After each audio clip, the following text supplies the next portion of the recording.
আদ্ভিকের কাঁধে চিবুক রেখে সামনের দিকে তাকাতেই শিয়ারা দেখল দেবাংশু সিঁড়ি দিয়ে উঠছে। তাই সাথে সরে গেল আদ্ভিকের দিকে। আদ্ভিক একটু বিরক্ত হলেও শিয়ারা তখন চোখ দিয়ে ইশারা করলো পেছনে তাকানোর জন্য। তখন পেছনে তাকাতেই দেখল দেবাংশু আসছে। এখনই আসতে হলো? ভুল সময়ে ভুল মানুষের এন্ট্রি। ভুল সময়ে ভুল মানুষের এন্ট্রি না ভি, ভুল জায়গায় ভুল জিনিস করছিলাম আমরা। শিয়ারার সমর্থনে আদ্ভিক রেগে শিয়ারার দিকে তাকালে শিয়ারার চটজলদি দেবাংশুর দিকে তাকিয়ে জিজ্ঞেস করে, কিছু বলবি দেব? হ্যাঁ, আভাস আঙ্কেল ভিকিকে ডাকছে। ও শিট, আমি তো এসে ড্যাডের সাথে দেখা করতেই ভুলে গেছিলাম। হ্যাঁ, আমাদেরকে দিয়ারা জানালো যে তুই এসে গেছিস, তাই আঙ্কেল আমাকে বলল তোকে ডেকে দিতে। আঙ্কেলও টেনশনে ছিল তোর জন্য, দেখা করে আয়। ইয়া শিওর, আমি ড্যাডির কাছে যাচ্ছিলাম। তুই একটা হেল্প করতে পারবি আমায়? মাইগ্রেশনের ওষুধ তোর ঘরে রাখা আছে। আমি ভালো করেই বুঝে গেছি যে কাজের জন্য গেছিস, সে কাজ তুই করেই ফিরিসনি, ঘুরে চলে এসেছিস। আত্মিক হেসে কিছু বলতে যাবে তার আগে শিয়ারা দেবাংশুকে জিজ্ঞেস করলো, এক মিনিট, এক মিনিট, তোরা একে অপরকে তুই করে কথা বলছিস কবে থেকে, আর কেনই বা বলছিস? আদ্ভিক কিছু বলতে গেলে দেবাংশু ইশারায় ওকে না করে দিল, আর তা দেখে আদ্ভিক মুচকি হাসল। দেবাংশু হেসে আদ্ভিককে চোখ মারলে শিয়ারা ভ্রুকুচকে ফেলে। এই তো এখন থেকেই বলছি, আমি ভাবলাম তোর সাথে ওর যখন সব মিটেই গেছে তখন আমিও বন্ধুত্ব করে নিই, আর আদ্ভিকও রাজি হয়ে গেল, তাই আর কি। একদম মিথ্যে বলবি না আমাকে। আভির সাথে তোর কথা কোথায় হয়েছে তেমন এই কয়েকদিনে? সত্যি করে বল, বিষয় কি? তোরা কি একে অপরকে আগে থেকে চিনিস নাকি? আদ্ভিক জোরে হেসে ফেলে, আর দেবাংশুও ওকে দেখে হেসে দেয়। বেচারি শিয়ারা কনফিউজড হয়ে ওদের দুজনের দিকে পালা করে তাকাতে থাকে। দেব আর আমি একই জায়গায় পড়াশোনা করেছি ক্যালিফোর্নিয়াতে।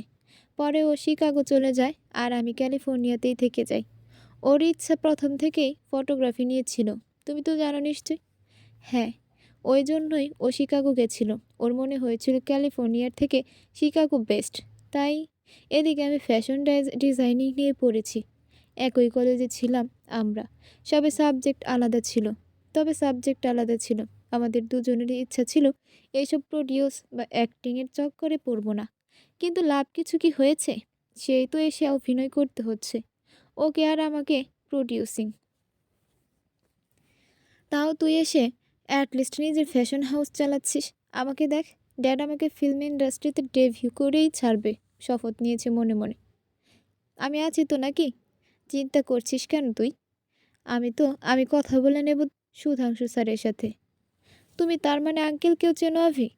হ্যাঁ, আমি ফিল্ম ইন্ডাস্ট্রি প্রডিউসিং সম্পর্কে যতটুকু জানি সেটা স্যারের জন্যই। স্যার যতদিন ক্যালিফোর্নিয়াতে ছিল আমাকে এসব বিষয় বুঝিয়েছে। আমার ড্যাডের তো আর আমার জন্য সময় ছিল না। দেবাংশু সঙ্গে সঙ্গে আদ্ভিকের কাঁধে কাঁধ জড়িয়ে ধরে বলে, তাই তো, তাই জন্য তো পাপা আমার থেকে বেশি তোকেই ভালোবাসে।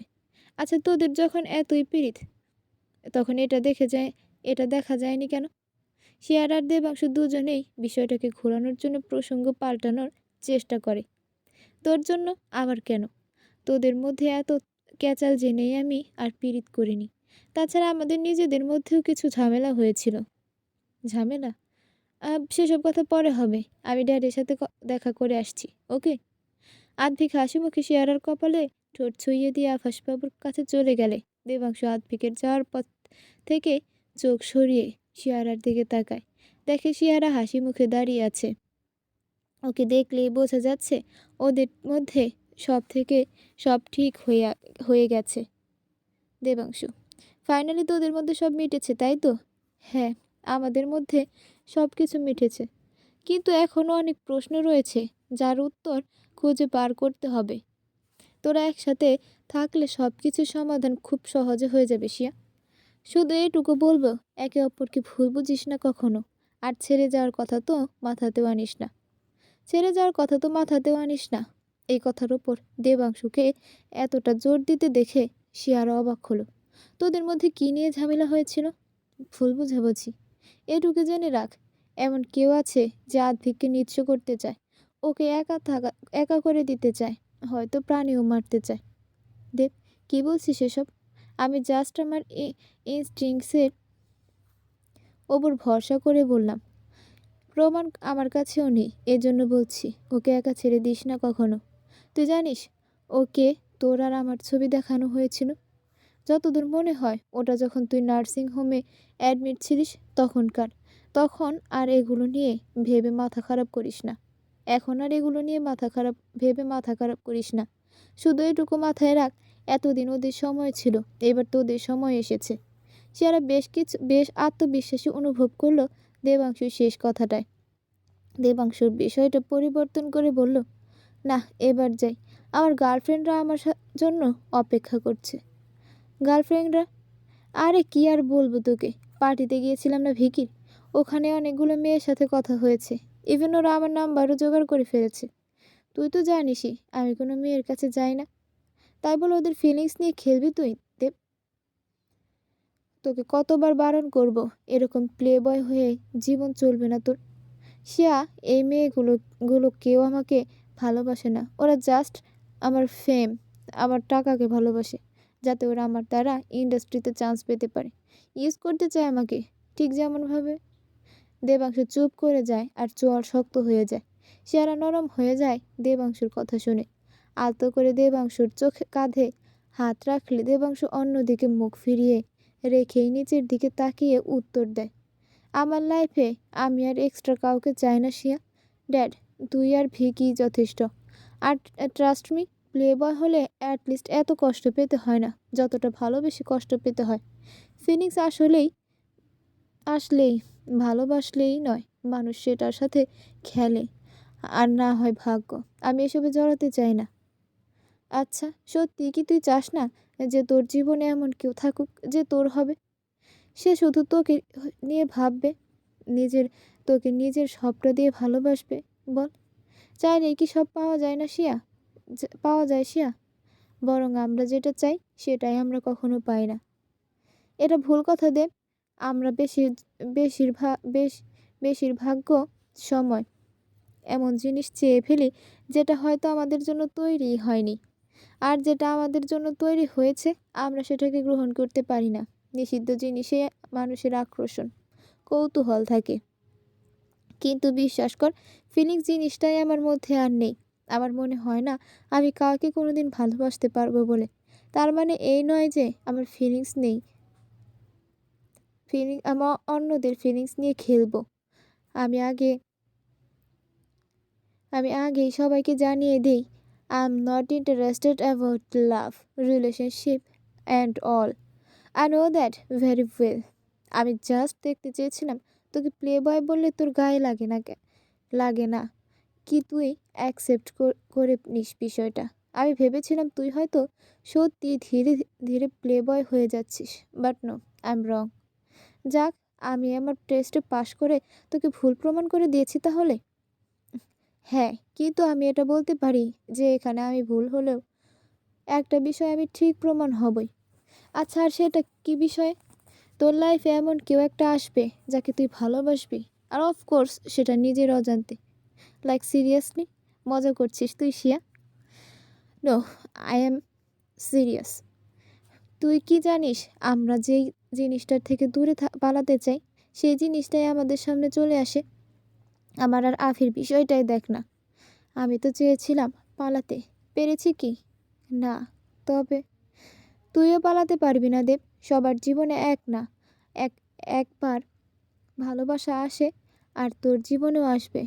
এখন যেহেতু তুই এসবের থেকে পালিয়ে বেড়াস, তাই হয়তো তোর বুঝতে সময় লাগতে পারে, কিন্তু এইটুকু আমি জানি যে তুই ভালোবাসবি, কারণ আমাদের মস্তিষ্কের ওপর নিয়ন্ত্রণ থাকলেও মনের উপর আমাদের নিয়ন্ত্রণ নেই। আর ভালোবাসা মন থেকেই হয়, মস্তিষ্ক থেকে নয়। এবার আমি জানি না সেই মানুষটা তোর জন্য সঠিক কি হবে কি না, তবে আমরা কেউই কিন্তু সঠিক নই কারো জন্য। আমরা চাইলেও মানুষটাকে সঠিক করে নিতে পারি ভালোবাসার দ্বারা, যদি সে ভালোবাসার অর্থ বোঝে তো। দেবাংশুকে ভাবুক হয়ে যেতে দেখে শিয়ারা বুঝলো ওর কথাগুলো দেবাংশুকে ভাবতে বাধ্য করছে।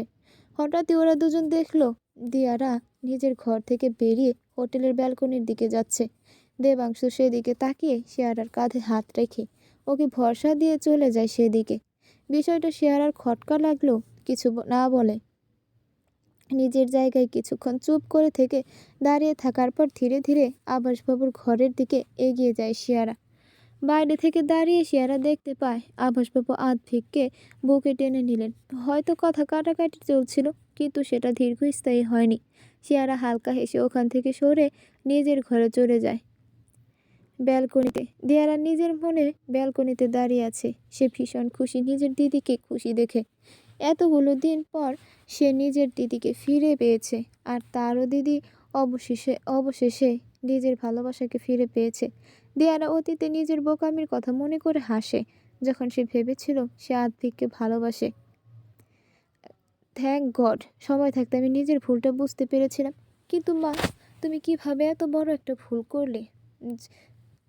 তুমি বাদে দিদিকে ভীষণ ভালোবাসতে।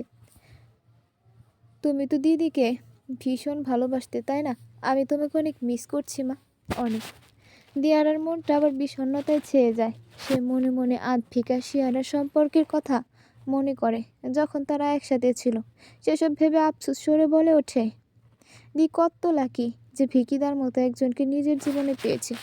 জীবনে এরকম একটা মানুষের খুব প্রয়োজন, যে কিনা তোমাকে নিজের সবটা উজাড় করে ভালোবাসবে, তোমাকে আগলে রাখবে, চোখে হারাবে। সব থেকে বড় বিষয়, তুমি ছাড়া সে অন্য কাউকে নিজের মনে জায়গা দেবে না, আর তুমি ব্যতীত তার জীবনে অন্য কেউ আসবেও না। একটা ছোট্ট নিঃশ্বাস ফেলে হাসল দেয়ারা। নিজের আত্ম উপলব্ধির কথা মনে করে আবারও বলে, দেখ দি, আমিও ভালোবাসার মানে বুঝতে শিখেছি, আর শিখবই না বা কেন বলতো? চোখের সামনেই তোদের দুজনকে দেখেছি, জানিস দি, আমারও ইচ্ছা করে এমন কাউকে নিজের জীবনসঙ্গী হিসেবে পেতে। কিন্তু এখন তো বেশিরভাগ সবারই মাঝপথে ছেড়ে যায়। বিশ্বাস করাটাই যে বড় কঠিন। আমি কি পাবো না এমন একজন জীবনসঙ্গী যে আমাকে ভালোবাসবে, আগলে রাখবে? দেবাংশু। দিয়া পেছন ফিরে হঠাৎ দেবাংশুর চিৎকারে দিয়ার আর চমকে উঠল। দেবাংশুকে দেখে মনে হয় সে রেগে আছে কোনো বিষয়ে। দিয়ারা ইতিমধ্যেই নিজের হাতের সিগারেটটা ফেলে দিয়েছে এবং নিচে পড়ে থাকা সিগারেটের ফিল্টারগুলো লুকানোর চেষ্টা করছে পা দিয়ে। কি কি হয়েছে দেবদা, তুমি রেগে আছো? কিছু সিগারেট খাস তুই? দিয়ারা চুপ করে দাঁড়িয়ে আছে, কোনো কথা না বলে। কি উত্তর দেবে ভেবে পাচ্ছে না। কিছু জিজ্ঞেস করেছি আমি? হ্যাঁ মানে, যখন একটু ফ্রাস্ট্রেট লাগে বা টেনশন হয় কিছু নিয়ে, তখনই আর কি একটু আধটু। দিয়ারা দেবাংশুর চোখের দিকে তাকিয়ে ভয় পেয়ে চুপ করে গেল। মাথা নিচু করে সামনের আঙুল কচলাচ্ছে দিয়ারা। কেন জানি ছোট থেকেই এই ছেলেটার মুখের উপর কথা বলার সাহস পায়নি হয়নি ওর কখনো। নিজের মা দিদির উপরেও কিছু সময় কথা বলেছে, কিন্তু দেবাংশু কখনো না। আজও তার ব্যতিক্রম হয়নি। অন্য কেউ যদি থাকতো দেবাংশুর জায়গায়, তাহলে এতক্ষণে দিয়ারা কথা শুনিয়ে দিত।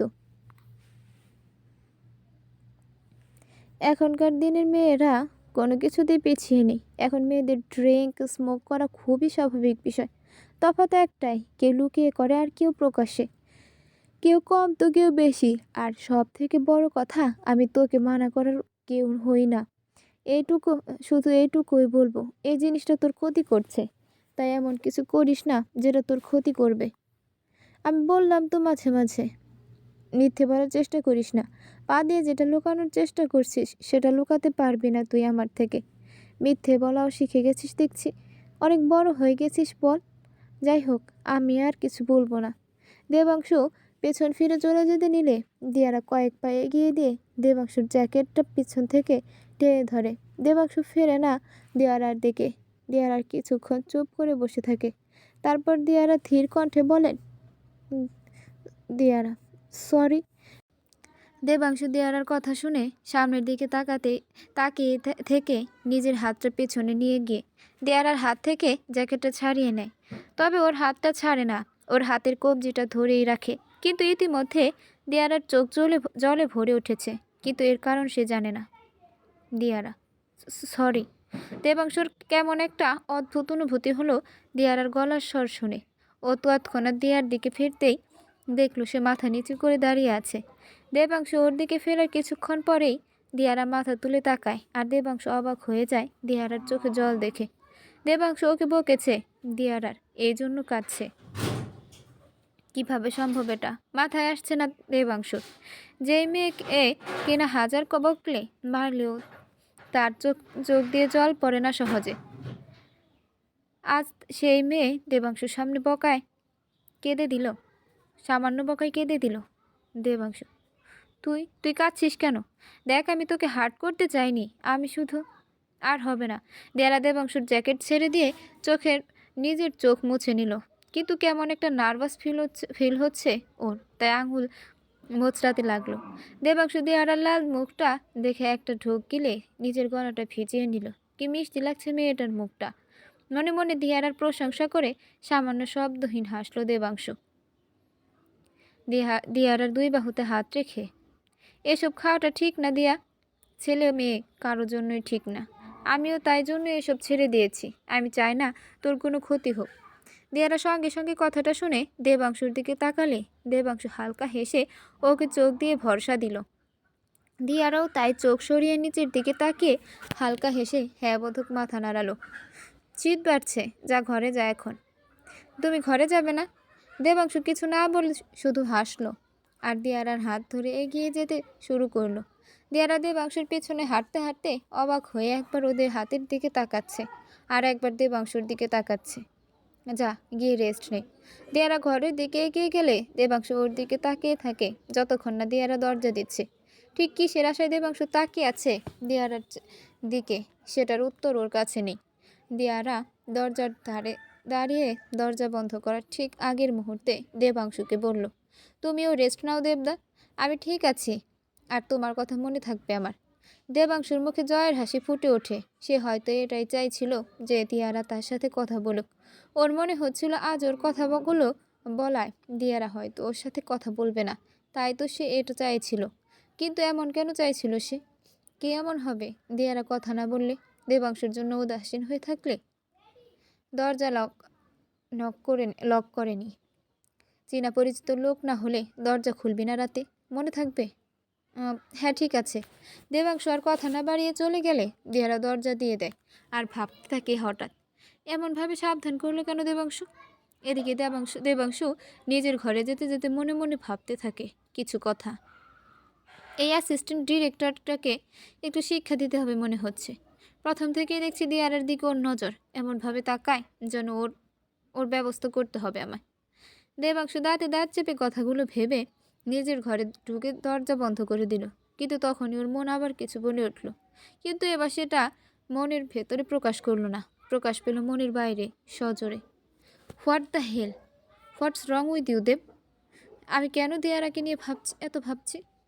প্রোটেক্টিভ পজিটিভ হয়ে যাচ্ছি ওকে নিয়ে। ড্যামিট, কি হচ্ছে আমার সাথে এসব? না না, আমি আর ওকে নিয়ে ভাবতে চাইছি না। আজকেও জানি না কি হলো, ওকে সিগারেট নিয়ে বোঝাতে জ্ঞান দিতে চলে গেলাম। ওই স্মোক করুক ড্রিঙ্ক করুক তাতে আমার কি? ও একটা মডেল, ও তো এসব করবেই। তাছাড়া এমন অনেক সাধারণ মেয়ে আছে যারা স্মোক করে। তাহলে আমি ওকে নিয়ে কেন ভাবতে যাচ্ছি? আর যেহেতু ও মডেল তাই ওকে তো ডিরেক্টর ফটোগ্রাফাররা দেখবে, তাতেই বা আমার কি? দেবাংশু দু হাত দিয়ে নিজের মাথার চুল পেছন দিকে টেনে ধরে মুখ সিলিংয়ের দিকে করে চোখ বন্ধ রাখলো কিছুক্ষণ। হঠাৎ করেই ওর চোখের সামনে কিছু ভেসে উঠল। ফ্ল্যাশব্যাক। হ্যাঁ গর্জিয়াস, তুমি দিয়ারা রাইট? ইয়া, দিয়ারা সান্যাল। আপনি তো famous fashion designer Arjun Chatterjee, ঠিক বলছি? একদম ঠিক বলেছো ডিয়ার। অর্জুনের এরকম কণ্ঠস্বর ও চাহনি দেখে দিয়ারা হালকা হেসে মুখ নামিয়ে চোখ অন্যদিকে ঘোরাতে লাগলো। নার্ভাস হওয়ার দরুন দিয়ারা দু হাতের আঙুল নিজেদের মধ্যে ঘষছে। এরপর হঠাৎই অর্জুন দিয়ারার বাহুতে হাত রাখলে দিয়ারা প্রথমে অর্জুনের হাতের দিকে তাকায়, তারপর তার চোখের দিকে। ওদের দুজনের নজর এক জায়গায় মিলিত হলেই অর্জুন নজর স্থির রেখেই দিয়ারার মুখের দিকে ঝুঁকে পড়ে। কিছুক্ষণ ওর দিকে তাকিয়ে ধীরে ধীরে ওর কানের কাছে দুই মুখ নিয়ে কিছু বলে, পেছনে সরে আসে। বললে দিয়ারাও একভাবে অর্জুনকে কিছু বলে, তারপর ওখান থেকে সরে যায় আর অগ্রসর হয় গ্রাউন্ড ফ্লোরে হালকা হলের একটা রুমের দিকে। অর্জুনও কিছু মুহূর্ত পর দিয়ারা যেদিকে গেছে সেদিকে চলে যায়। Flashback and. ঝট করে দেবাংশু চোখটা খুলে ফেলে। বড় নিঃশ্বাস ছাড়তে শুরু করে দেবাংশু মুখ দিয়ে। এই বিষয়টা সে কিছুদিন পার্টির দিনই লক্ষ্য করেছে। ভেবেছিল দিয়ারাকে বলবে, কিন্তু সময় পায়নি। একের পর এক ঘটনা ঘটে যাওয়া। কবেকার বিষয় নিয়ে এখনও আমার কেন অস্বস্তি হচ্ছে। ওর লাইফ ও যার সাথে ইচ্ছা করুক, আমার তাতে কি? উফ, দেব, কি হয়ে গেছে তোর? দেবাংশু মুখ ঠেকে বসে পড়ল বেডের ওপর।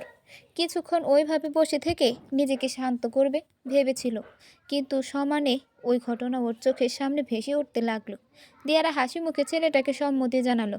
এটা যেন সহ্য হচ্ছে না দেবাংশুর, যার দরুন ওর রাগটা আরও বাড়ছে। তাই সে জলদি নিজের চোখ খুলে নিজেকে বোঝাতে শুরু করলো। দেখ দেব, ও কে তুই অনেক দিন আগে থেকে চিনিস, জানতে পেরেছিস, তাই জন্যই তোর এমন ফিল হচ্ছে। তার উপর তুই ওকে নিয়ে কিছু জিজ্ঞেস করতেও পারিস নি এই বিষয়ে, তাই হয়তো এমন লাগছে। That's it. দেবাংশ আবারও চল শক্ত করে নিল। সে বুঝে উঠতে পারছে না কেন সে নিজের মনকে মানিয়ে উঠতে পারছে না। বিগত কয়েকদিন ধরে সে দিয়ারাকে এইসব বিষয়ে প্রশ্ন করার কেউ হয় না, এটা কিছুতেই সে বোঝাতে পারছে না নিজেকে। বারবার ওইসব চিন্তা ভাবনাকে পাগল করে তুলছে। যখন বিষয়টা ঘটেছে আমার চোখের সামনে, তখন থেকে আমার এত রাগ কেন হচ্ছে? কই, শিয়াকে অন্য কারোর সাথে দেখে তো আমার এমন ফিল হয় না। ওকে তো আমি নিজের বোন মনে করি। দেবাংশু নিজের করা উত্তরে নিজেই চুপ করে গেল। শিয়ারাকে নিজের বোন মনে করি, আর দিয়ারাকে? না, দিয়ারাকে আমি নিজের বন্ধু মনে করি। হ্যাঁ, বন্ধু মনে করি। শিয়ারার সাথে বেশি ছোটবেলায় আমার ওর সাথে বন্ডিং ছিল, তাই ব্যাস, আর কিছুই না। বন্ধু অনুযায়ী আমার ওর সাথে এই নিয়ে কথা বলার অধিকার আছে, তাই আমি কথা বলবো। Fine fine. দেবাংশু কোনো মতে নিজেকে বুঝিয়ে সামলে নিয়ে ফ্রেশ হতে চলে গেল। যেদিন থেকে দিয়ারাকে দেখছে সেদিন থেকে কেন কেন যেন ফাঁকা সময়ে চোখ বন্ধ করলেই তার দিয়ারার কথা মনে পড়ছে, সাথে ওই ঘটনা। কেন এমন হচ্ছে দেবাংশুর সাথে? পরের দিন সকালবেলা রেডি হয়ে শিয়ারা নিচে নামতেই দেখলো সবাই রিসেপশনে দাঁড়িয়ে কথাবার্তা বলছে। শিয়ারা চুপচাপ দাঁড়িয়ে রইল পেছনে, আর ওদের কথা বোঝার চেষ্টা করতে লাগলো। দিয়ারাও ওদের মাঝে সেখানে উপস্থিত, তাকেও কিছু জিজ্ঞেস করতে পারছে না। কিন্তু কিছুক্ষণের মধ্যে দিয়ারা নিজের পেছনে কারো উপস্থিতি টের পেল এবং পিছনে ফিরল। দেখল দেবাংশ দাঁড়িয়ে আছে, কিন্তু ওকে দেখে মনে হচ্ছে ও কিছু নিয়ে বিরক্ত হয়ে আছে। অন্তত ওর মুখের অভিব্যক্তি এবং চাহনি তো তাই বলছে। এই মেয়েটাকে মনে হচ্ছে এবার উচিত শিক্ষা দিতে হবে। না মানে ওর দিকে কেউ খারাপভাবে তাকিয়ে আছে, আরও তার পাশে দাঁড়িয়ে আছে। Wow, unbelievable. অন্যদিকে মুখ ফিরে একটা নিঃশ্বাস ছেড়ে আবার ওদের দিকে তাকালো। কি হয়েছে দেব, তোকে এমন বিরক্ত দেখাচ্ছে কেন? কোনো প্রবলেম হয়েছে? ঠিক আছে আমি। দেয়ারার দিকে তাকিয়ে থেকে শিয়ারা দেবাংশুর গম্ভীর গলার স্বর শুনে আর কিছু না বলে সামনের দিকে তাকালো। অন্যদিকে দিয়ারা অনুভব করলো কেউ ওর দিকে তাকিয়ে আছে। দিয়ারা চোখ ঘুরিয়ে সামনে তাকাতেই দেখলো শিয়ারা আর দেবাংশু দাঁড়িয়ে আছে। শিয়ারাকে দেখে ও হাসলেও দেবাংশুকে দেখে ওর মুখের হাসি উবে গেল। মনে মনে, এ কি, এরমভাবে তাকিয়ে আছে কেন আমার দিকে? গত রাতে তো সব ঠিকই ছিল, তাহলে এখন আবার কি হলো? যা বাবা, এক কাজ করি, এই সুযোগে এখান থেকে সরে যাই। এই অ্যাসিস্ট্যান্ট ডিরেক্টরের নজর থেকে অ্যাটলিস্ট বাঁচবো দেবদার কাছে গেলে। কথাটার ভাবার পরই দিয়ারা নিজের প্রতি একটু অবাক হয়ে গেল। লাজুক হেসে আদ্ভিককে বলল, আমি দিয়ের কাছে যাচ্ছি। আদ্ভিক দিয়ারার কথা শুনে পেছন ফিরে একবার শিয়ারাকে দেখে নিয়ে দিয়ারাকে ইশারা করলো যাওয়ার জন্য। দিয়ারা গুটি গুটি পায়ে শিয়ারার সামনে এসে দাঁড়িয়ে একটু হাসলো। তারপর দেবাংশুর দিকে তাকালো, যে এখনও ওর দিকে এইরকমই কড়া দৃষ্টিতে তাকিয়ে আছে। দিয়ারা কিছু বলবে তার আগে দেবাংশু নিজের জায়গা ছেড়ে সরে দিয়ারার পেছনে চলে গেল। দিয়ারা দেবাংশুর দিকে ঘুরলে দেবাংশু স্বাভাবিকভাবে জিজ্ঞেস করলো, কি কথা হচ্ছিল ওখানে? দেবাংশু একবার পেছনে ফিরে অ্যাসিস্ট্যান্ট ডিরেক্টরের দিকে তাকালো। তার কিছুক্ষণ পর দিয়ারার দিকে তাকালে দেখে দিয়ারা ওর দিকে তাকালো, ওনার দিক থেকে চোখ ফিরিয়ে। দেবাংশু এবার দিয়ারার দিকে এগিয়ে একটু বাম দিকে চেপে এমনভাবে দাঁড়ালো যাতে দিয়ারা আর কোনোভাবে ওই দিকে দেখতে পাচ্ছে না। অর্থাৎ ওদিকে দাঁড়িয়ে থাকা ব্যক্তি ওকে দেখতে পাবে না। দেবাংশু শিয়ারাকে পুরোপুরি গার্ড করে দিয়েছে। দিয়ারা ঠোঁটে সামান্য হাসির ছোঁয়া রেখে দেবাংশুর দিকে তাকিয়ে আছে। কি হলো, বললি না তো? তুমি আর দিয়ে এই সিরিয়ালটি কাজ করবে না? কি মানে কেন? তুই আর দেবদা দুজনে চাস না অভিনয় জগতে আসতে, তাই ভিকিদা এই সিদ্ধান্ত নিয়েছে। ভিকিদা তো বলেই দিয়েছিল যে ও চাইলেই সিরিয়ালের চরিত্র বদলে দিতে পারে, তাই সেটাই করছো। কিন্তু দেব আঙ্কেল আঙ্কেল তো চেয়েছিল আমরা ডেবিউ করি অভিনয় জগতে। আমার মনে হয় না পাপা আমাদের ইচ্ছার বিরুদ্ধে কোনো কিছু করতে আমাদের জোর করবে। পাপাকে একটু বুঝিয়ে বলতে হবে। দেখ, পাপা বলার সাথে সাথে আমরা রাজি হয়ে গিয়েছিলাম পাপার মন রাখতে। এখন যদি পাপাকে একটু বুঝিয়ে বলি, পাপা আপত্তি করবে না যা মনে হয়। তাছাড়া ভিকি তো আছে, ও ঠিক সামলে নেবে এই দিকটাও। সামলে নিয়েছি অলরেডি। দেবাংশুর কথা শেষ হতেই ওর পাশে আদ্ভিক এসে দাঁড়ালো। শিয়ারা আদ্ভিককে জিজ্ঞেস করলো, তুমি আঙ্কেলের সাথে কথা বলেছ? হ্যাঁ, কথা বলে নিয়েছি কালকে রাতে। আঙ্কেলের কোনো প্রবলেম নেই। দেবাংশু যেটা চায় ও সেটা করতেই পারে, আর তুমিও। বলেছিলাম না, আমার পাপা আমার কথা শোনার আগে অলওয়েজ ভিকির কথাই শোনে। হিংসাটা কম কর তুই। যাই হোক দিয়া, তোর জন্য একটা কাজের অফার এসেছে। ফটোশ্যুট নাকি অ্যাডভার্টাইজমেন্ট? আগে ফটোশ্যুট হবে একটা ম্যাগাজিনের জন্য, দেন একটা অ্যাডভার্টাইজমেন্ট শ্যুট করবি, তারপর সিরিয়াল। সমরেশবাবুর সাথে যে অ্যাসিস্ট্যান্ট ডিরেক্টর আছে সেই অফারটা দিয়েছে দেবাংশু। ও করবে না কাজটা। দেয়ারা কিছু বলার আগেই দেবাংশু কথাটা ঝট করে বলে দিলে ওরা তিনজনেই অবাক হয়ে যায়। কিন্তু দেবাংশুর কোনো পরিবর্তন নেই। দিয়া তুই কাজটা করবি? না না, আমি এই কাজটা করতে চাই না, মানে পারবো না আর কি কাজটা করতে। আর সেটা কেন? তুই কি অর্জুন চ্যাটার্জির প্রপোজাল অ্যাকসেপ্ট করেছিস? দিয়ারা লাজুক হাসি দেখেই সবাই উত্তর পেয়ে গেল। কিন্তু দেবাংশুর চোখের সামনে আবার ওই ঘটনার প্রতিফলন হতে লাগলো। ওর বুকের ভেতরটা কেমন একটা করছে আদ্ভিকের কথা শুনে দিয়ারার রিয়েকশানে।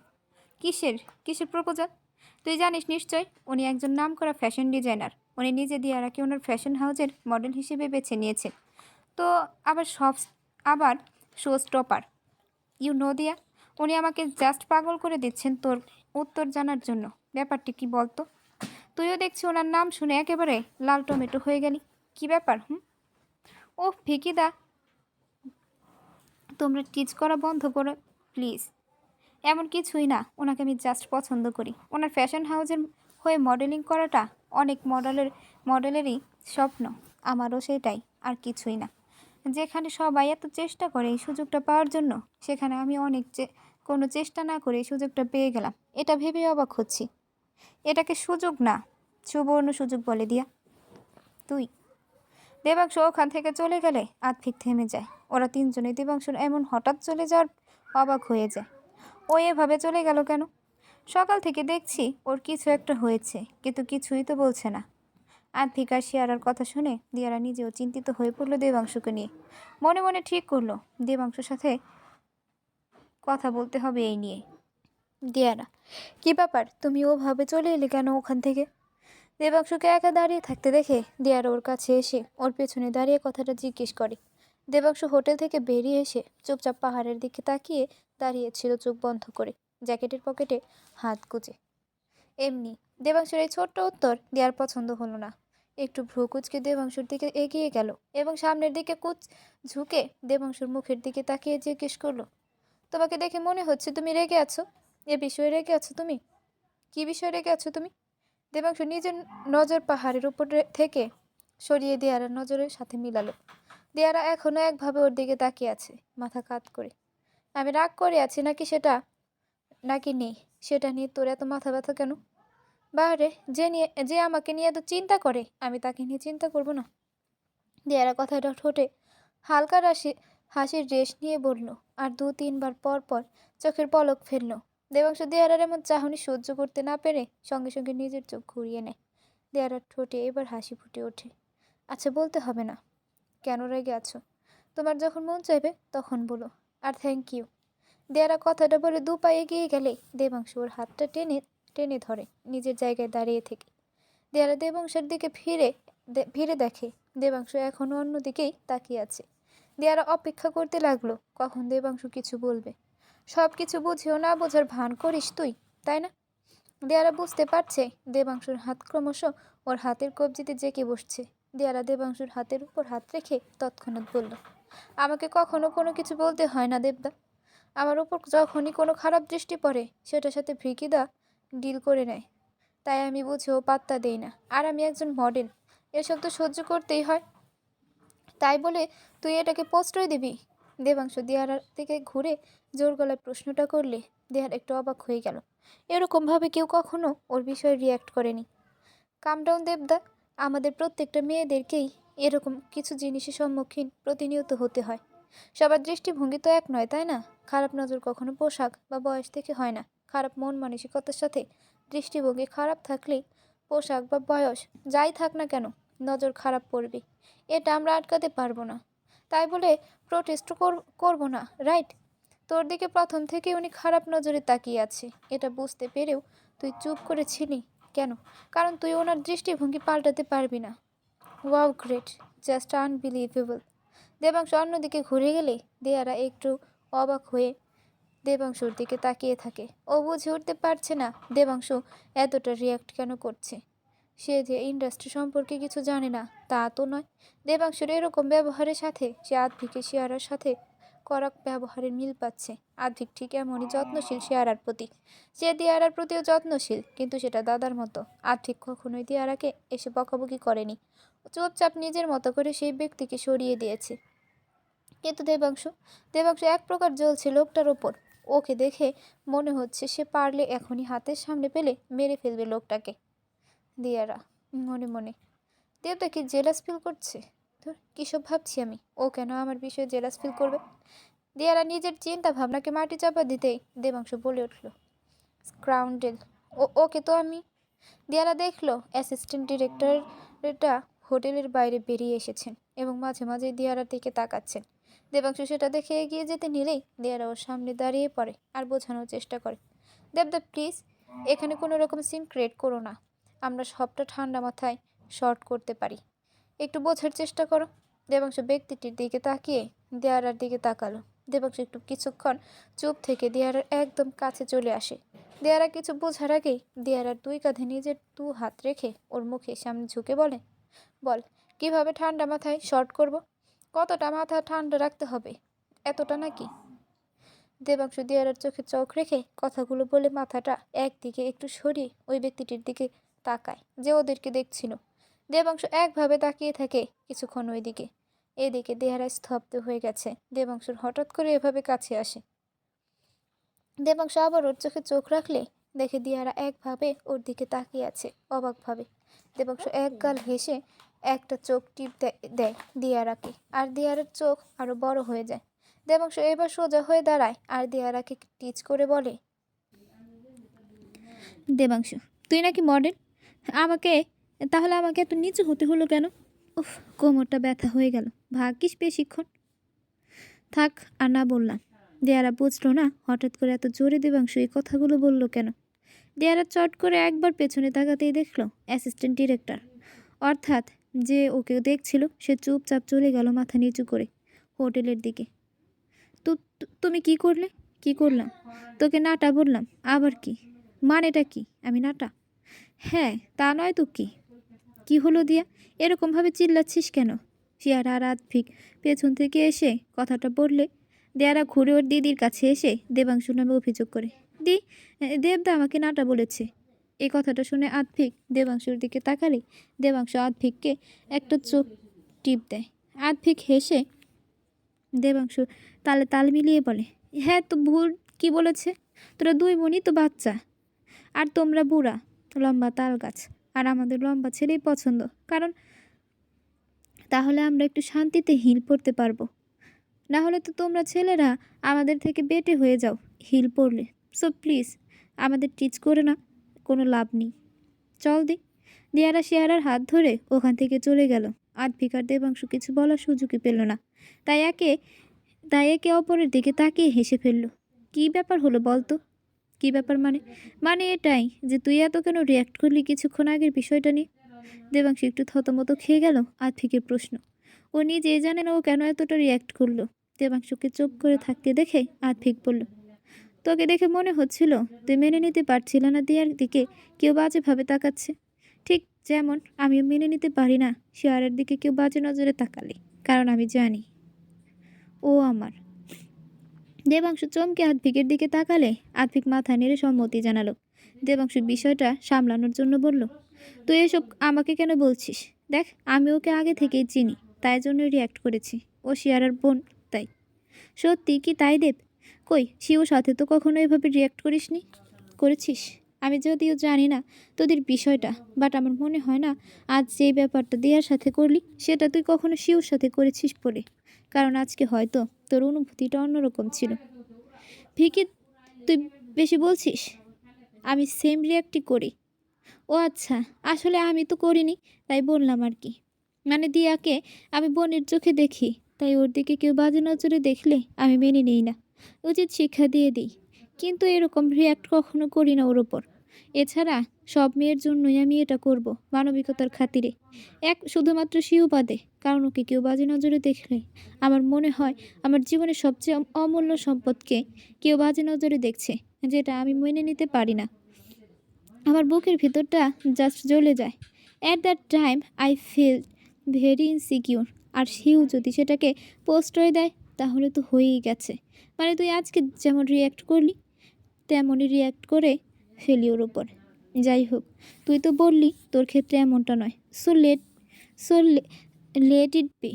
আমি হোটেলে যাচ্ছি, তুইও আয়। আদ্ভিক চলে গেলে দেবাংশু আদ্ভিকের কথাগুলো ভাবতে থাকে। সত্যি তো, আজ যখন ওই ব্যক্তিটা দেয়ারাকে বাজে নজরে দেখছিল তখন ওর বুকের ভেতরটাতে যেন আগুন জ্বলছিল। এমনকি ওখানে আসার পর থেকেই যখন এই দৃশ্য দেখছে এবং পার্টিতে অর্জুন চ্যাটার্জিকে যখন দিয়ারার কাছাকাছি দেখেছে তখনও একই অনুভূতি হয়েছে। দেবাংশী বুঝতে পারছে না কেন হচ্ছে ওর সাথে এমন। আগে তো কোনো মেয়ের জন্য এমন হয়নি, তাহলে দিয়ারার জন্য এমন কেন হচ্ছে? মনে মনে, কেন আমি ওর পাশে অন্য কাউকে সহ্য করতে পারছি না? কেন ওকে কেউ খারাপ নজরে দেখলে আমার এতটা রাগ হচ্ছে? আর আর কেন ওর সাথে থাকলে আমার এতটা ভালো লাগে? উফ, সারাদিন এই মেয়েটা আমার মাথায় ঘুরছে। কেন গড, কেন? অন্যদিকে, শোন না। হ্যাঁ বল, কিছু বলবি? হ্যাঁ মানে, আজকে দেয়ারা সবটা শিয়ারাকে খুলে বললে শিয়ারা নিজের জায়গায় দাঁড়িয়ে পড়ে। দেয়ারা শিয়ারার রিয়াকশন দেখে ঘাবড়ে যায়, ভাবে এই বুঝি দিয়ে বকে দেবে খুব করে। দিয়ে আমি জানি না আমি ঠিক ভাবছি কি না। আসলে আমি ভিকিতাকে দেখেছি একই বিষয়ে একই রকমভাবে রিয়্যাক্ট করতে তোর সাথে, তাই বললাম, আর কিছুই না। কিন্তু তুই এত ভাবছিস কেন? তোর তো অর্জুন চ্যাটার্জিকে পছন্দ, তাই না? দীপ প্লিজ, কখন বললাম আমি এটা? উনি একজন নামকরা ফ্যাশন ডিজাইনার, তাই জন্যই আমি এক্সাইটেড ওনার সাথে কাজ করার জন্য, আর কিচ্ছু না। তখনই তো বললাম। তাহলে কি তোর দেবকে পছন্দ? হ। শিয়ারার প্রশ্নটা শুনে দিয়ারা থেমে গেল। কি উত্তর দেবে সে বুঝে উঠতে পারছে না, কারণ সে নিজেও জানে না সে দেবাংশুর জন্য যে অনুভূতি অনুভব করে তার নাম কি। আমি বুঝতে পারছি তোর অবস্থাটা, আমি আগেও বলেছি, এখনই বলছি, আবেগের বসে কোনো সিদ্ধান্ত নিবি না দিয়া। আগে বোঝার চেষ্টা কর নিজের অনুভূতিটাকে। বেশি কিছু না, তোর সাথে যা যা ঘটেছে সেগুলোকে লক্ষ্য কর ভালোভাবে, আর যেটা নিয়ে একটু সময় নিয়ে ভাব সেটা নিয়ে। ঘটনার পরিপ্রেক্ষিতে তোর নিজের কাজকর্ম নিয়ে একটু সময় নিয়ে ভাব, দেখবি উত্তর পেয়ে গেছিস। চল এবার। শিয়ারা চলে যায় হোটেলের দিকে। ওরা তখন হোটেলে না গিয়ে একটু অন্য দিকটায় এসেছিল। শিয়ারা যা বলে গেল সেগুলো নিয়ে ভাবতে ভাবতে দিয়ারাও পা বাড়ালো হোটেলের দিকে শিয়ারার পিছু পিছু। শিয়ারা নিজের ঘরে এসে দেখলো আদ্ভিক চুপচাপ বসে আছে সোফায়। দরজাটা বন্ধ করে শিয়ারা আদ্ভিককে জিজ্ঞেস করলো, কি নিয়ে চিন্তা করছো? তেমন কিছু না। শিয়ারা বেশি কিছু না বলে আদ্ভিকের পাশে গিয়ে বসলো। আদ্ভিকের বাহুতে মাথা ঠেকিয়ে বলল, আমার একদম মন চাইছে না অভ্র মুখোমুখি হতে। আমি চাই না ওর খারাপ নজর আমাদের উপর পড়ুক। তুমি ভাবছ এখানেও আমাদের রোজ নজরে রাখেনি? মানে তুমি বলতে চাইছো কি ও এখানে এসেছে? কিন্তু শিও, কিন্তু কোথায়? ও আসেনি, কিন্তু ওর লোক আছে এখানে আমাদের উপর নজর রাখার জন্য। আমি যদি ভুল না হই তাহলে ওর লোকের মাধ্যমেই ও আমাদের অ্যাক্সিডেন্ট করার প্ল্যান করেছিল। আর কলকাতা ফিরতেই ও সবার আগে আমার সাথে কথা বলতে আমার সাথে দেখা করতে আসবে। কারণ ও জেনে গেছে আমার আর তোমার মধ্যে ভুল বোঝাবুঝি মিটে গেছে। তার মানে ও আবার কোনো ষড়যন্ত্রের প্ল্যান করছে। ও আবার তোমার ক্ষতি করার চেষ্টা করবে আভি। শিয়ারাকে ভয় পেতে দেখে আতপিক ওকে বুকে টেনে নেয়, আলতো করে কপালে ঠোঁট ছুঁয়ে বলে, আমাকে যদি মেরে ফেলার হতো তাহলে অনেক আগেই মেরে ফেলতো। ওর উদ্দেশ্য অন্য কিছু, যেটা জানতে হবে আমাকে, আর সেটা এবারই সম্ভব। কারণ এতদিন আমি এসব নিয়ে মাথা ঘাটাইনি, কিন্তু এখন খাটাবো। দেখি কত দূর যেতে পারে ও। তুমি বলেছিলে তুমি ওদের জিততে দেবে না, কিন্তু এখন তো সেটাই করছো আভি। কেন রিস্ক নিচ্ছ? আমি ওদের জিততে দেব না শিউ। এখনই যদি আমি গিয়ে অভ্রকে চার্জ করি, তাহলে আসল অপরাধীকে খুঁজে বার করতে পারবো না। তাই প্রমাণের জন্য আমাকে দেখতে হবে ও কী করছে, নজর রাখতে হবে ওর উপর। আগের বার আমি ভেবেছিলাম ওর প্ল্যান ওয়াচ করে ওকে বোঝাবো ও জিতছে, আর সেই সময় ও ভুল করবে। বাট ও সেটা বুঝে গিয়েছিল আর প্ল্যান চেঞ্জ করেছিল। এর মানে ওর লোক সব সময় নজর রাখছে আমাদের উপর, বা ওর প্ল্যান সেভাবেই ভাবা ছিল। আমাকে জাস্ট মিথ্যে বলেছিল যে ওখানে কেউ আসবে যে তোমাকে চায়। ওকে ধরাটা খুব একটা সহজ হবে না আভি। ও অনেক প্ল্যান করে এগোচ্ছে। কি সুন্দরভাবে পার্টির বিয়েটা সাজিয়েছিল, সেটা আমাদের মাথাতেও আসেনি। আমরা সব বুঝে যখন গেছি, তখন কোনো কিছু ঘটলে সিদ্ধান্ত নেওয়ার আগে অনেক ভাবতে হবে। কি বললে? ভাবতে হবে? শিয়ারা কথাটা বলে হাসিতে ফেটে পড়ল এক প্রকার। আর আতফিক সেটা দেখে চোখ সরু করে বলল, ঠিক আছে, ঠিক আছে, এভাবে হাসতে হবে না।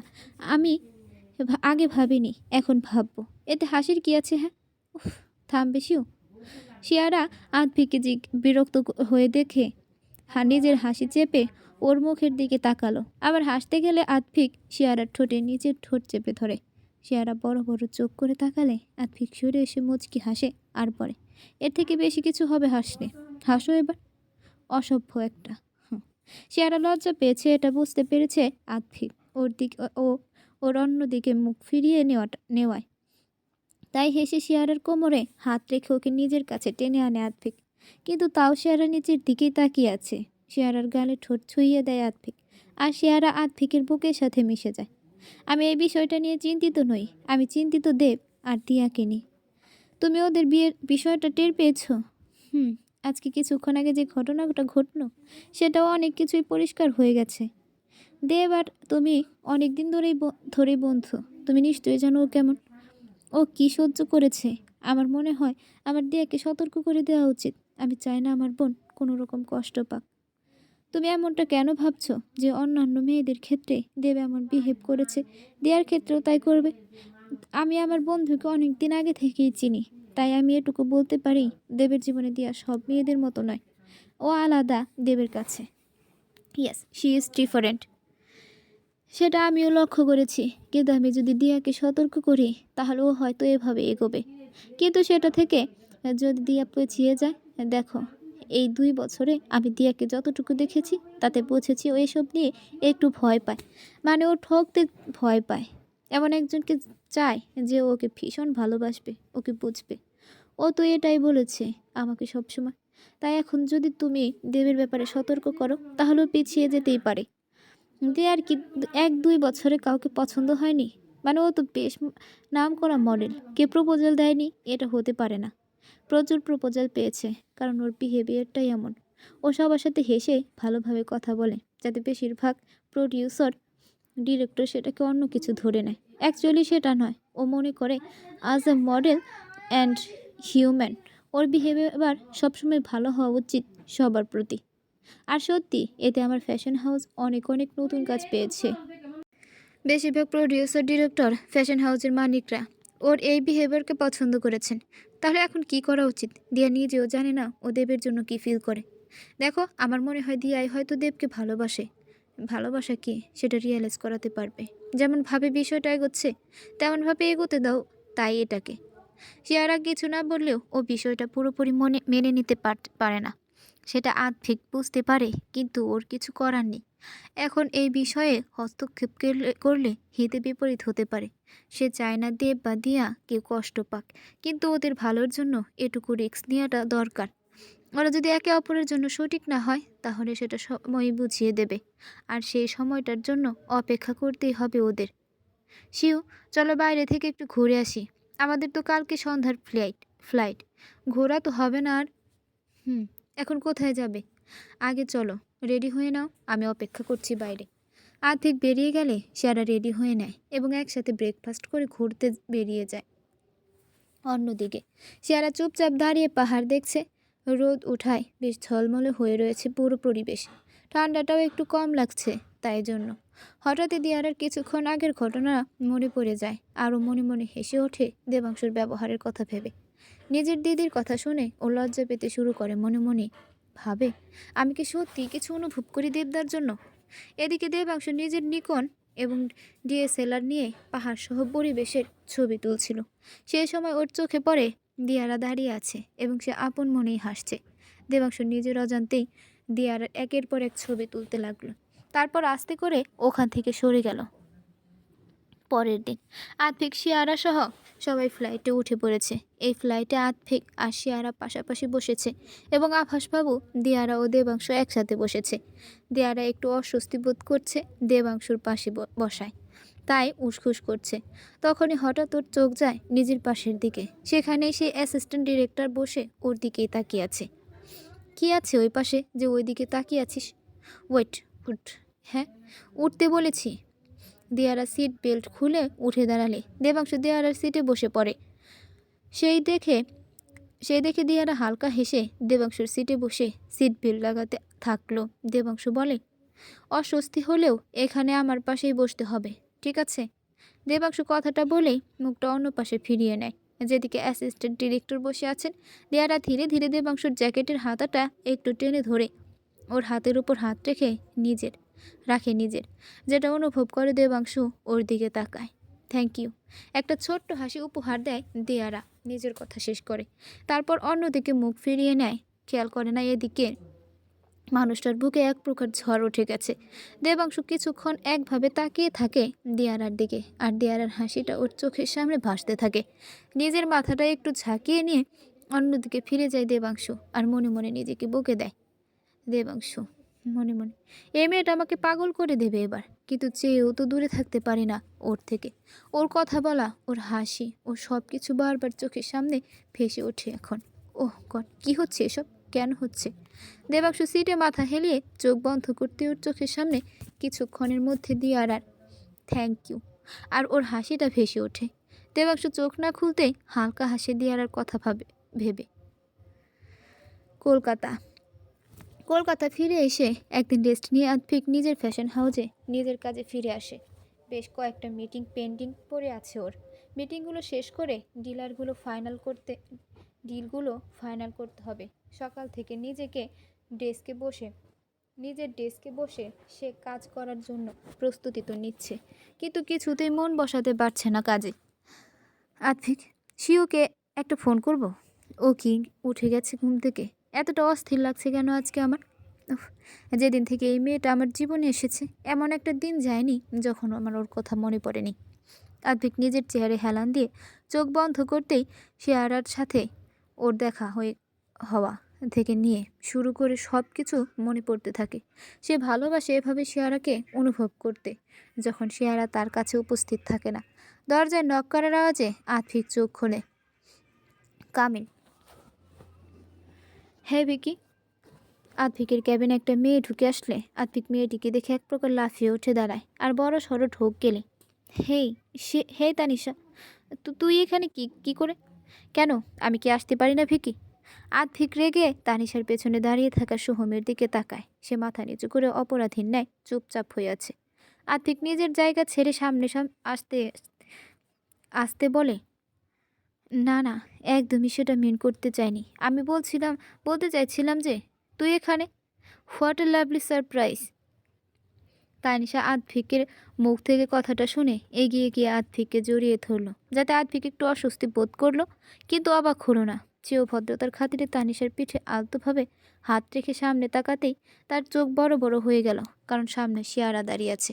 শিয়ারার দিকে তাকিয়ে সোহমের দিকে তাকাতে আতফিক দেখল সোহমও বড় বড় চোখ করে একবার শিয়ারার দিকে তাকালো এবং তারপরে আতফিকের দিকে তাকিয়ে বলল, হয়ে গেল, গল্প শেষ।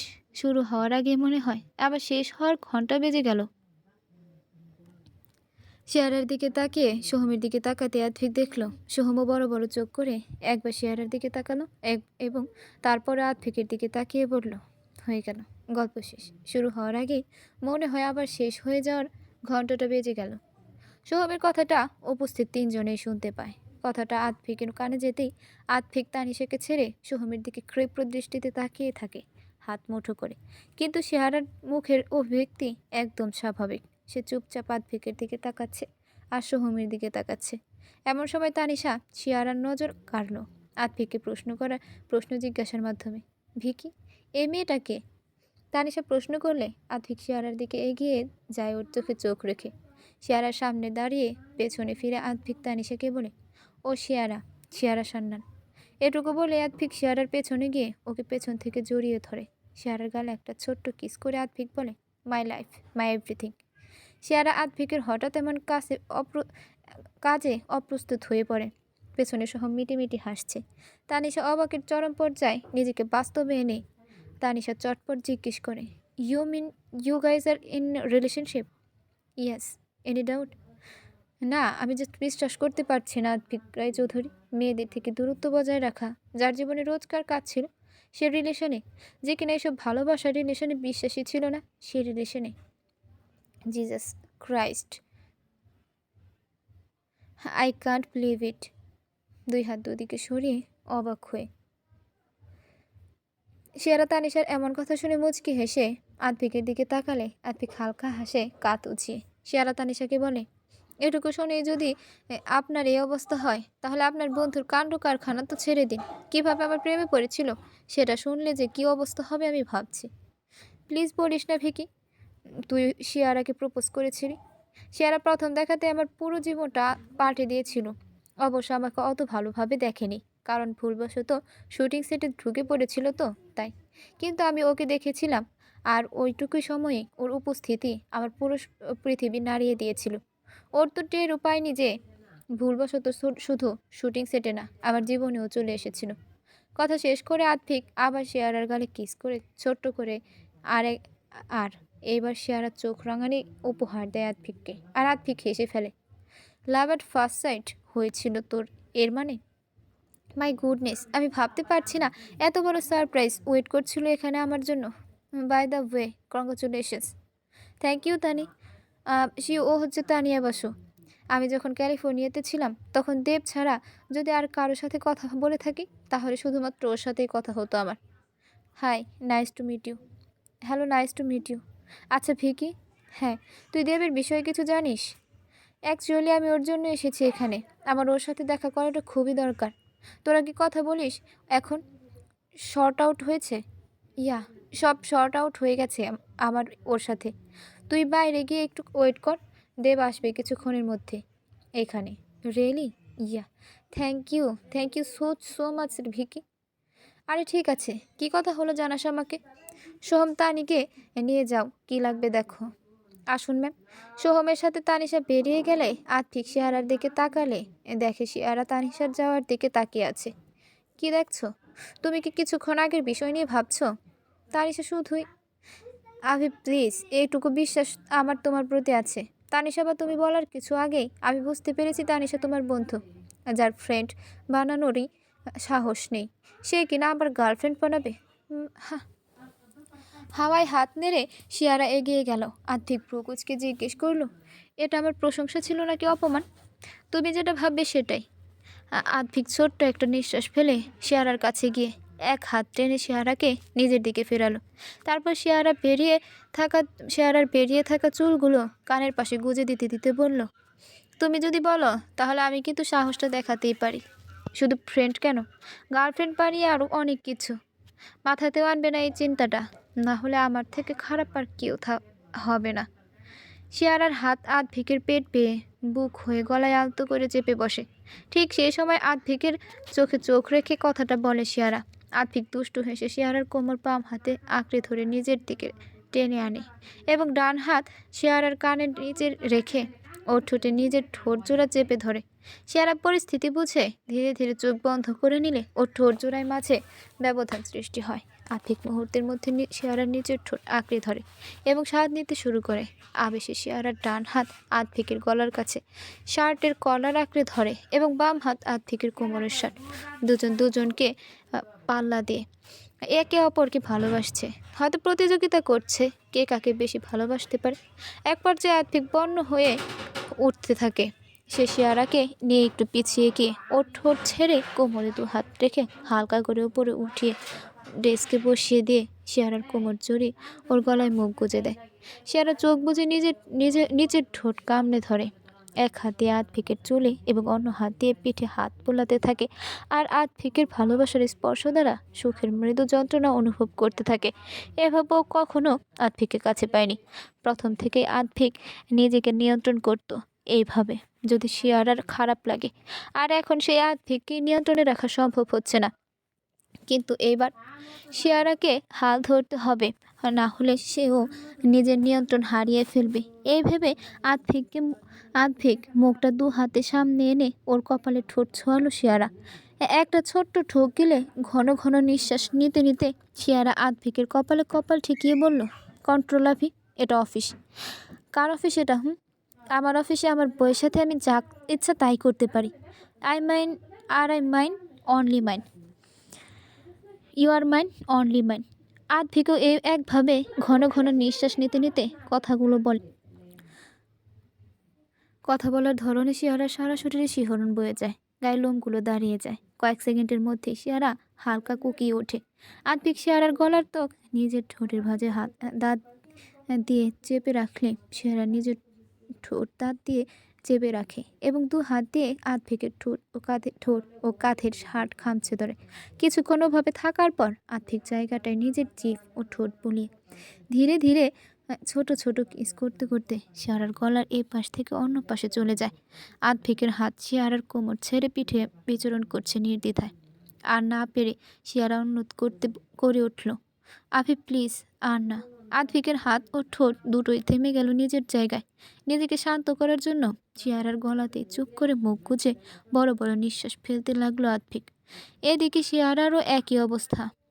বেশ কিছুক্ষণ পর আতফিক ও শিয়ারা দুজনেই পুরোপুরি শান্ত হয়ে গেছে, তবে একে অপরের থেকে দূরে সরেনি। একইভাবে একে অপরকে জড়িয়ে ধরে আছে। শিয়ারা লজ্জা পাচ্ছে এইবার যে কিভাবে আতফিকের দিকে তাকাবে, কিন্তু আতফিক ভাবছে সে হয়তো আজ একটু বেশি বাড়াবাড়ি করে ফেলেছে। একবার শিয়ারার পারমিশন নেওয়া হয়তো ওর উচিত ছিল। এখন কিভাবে শিয়ারার দিকে তাকাবে বুঝতে পারছে না ও, তাই ও আস্তে করে ওভাবে থেকেই বলল, শিও আই এম সরি, আমার উচিত ছিল তোমার থেকে পারমিশন নেওয়া। আমি জানি না আমি আর কি হলো। আজকে সকাল থেকে আমি তোমাকে ভীষণ ভীষণ মিস করছিলাম। তোমাকে পেতে মন চাইছিল, তাই নিজেকে কন্ট্রোল করতে পারিনি। I am extremely sorry. আর এমন হবে না, আই প্রমিস। কিছুক্ষণ আগে তুমি নিজে কি বললে সেটা ভুলে গেলে এর মধ্যে? তুমি বললে আমার অফিসে আমার বইয়ের সাথে আমি যা ইচ্ছে তাই করতে পারি। You are mine only mine. হ্যাঁ, কিন্তু তোমার পারমিশন নেওয়াটা উচিত ছিল। তোমার ইচ্ছার বিরুদ্ধে গিয়ে নিজের যা ইচ্ছা করার মানে তোমাকে জোর করা, সেটা ঠিক নয়। আমি কি একবারও তোমাকে আটকিয়েছি বা দূরে সরানোর চেষ্টা করেছি? তোমাকে বাধা যখন দেইনি, তাহলে কিভাবে তুমি আমাকে জোর করলে? যখন আটকালাম তখন তো তুমি থেমেই গেছো আভি। তুমি আমার ইচ্ছার বিরুদ্ধে যাওনি আভি। শিয়ারা বিষয়টা বুঝিয়ে বললে আতফিক সোজা হয়ে শিয়ারার দিকে তাকাতেই দেখে শিয়ারা মাথা নিচু করে আছে। আতফিক শিয়ারার গালে আঙুল ছোঁয়াতেই অনুভব করে সেগুলো হালকা গরম হয়ে যাচ্ছে। আতফিক বাঁকা হেসে শিয়ারাকে আরেকটু লজ্জা দেওয়ার জন্য বলে, তাহলে তুমি বলতে চাইছো তোমার ইচ্ছাতেই সব হয়েছে? তার মানে তুমি চাও আমি তোমার এতটা কাছে আসি, তাই তো? শিয়ারার গাল দুটো লাল হতে শুরু করে আতফিকের কথায়, ঠিক যেমনটা আতফিক চেয়েছিল।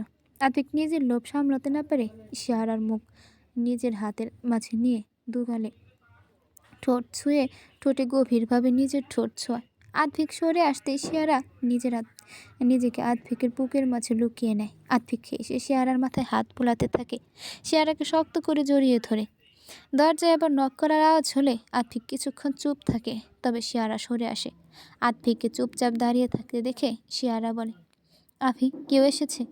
আফিক মাথা নাড়িয়ে শিয়ারার কোমর দু হাত দিয়ে ধরে ওকে নিচে নামিয়ে দাঁড় করিয়ে দেয়। তারপর নিজের চেয়ারে বসে পড়ে। আফিককে দেখে শিয়ারাও অপর দিকের চেয়ারে বসে পড়ে, যাতে কোনো ক্লায়েন্ট আসলে সমস্যা না হয়। কামিন। আফিকের বলতে দেরি হলো, কিন্তু দরজার বাইরে থাকা ব্যক্তির ভেতরে আসতে দেরি হলো না।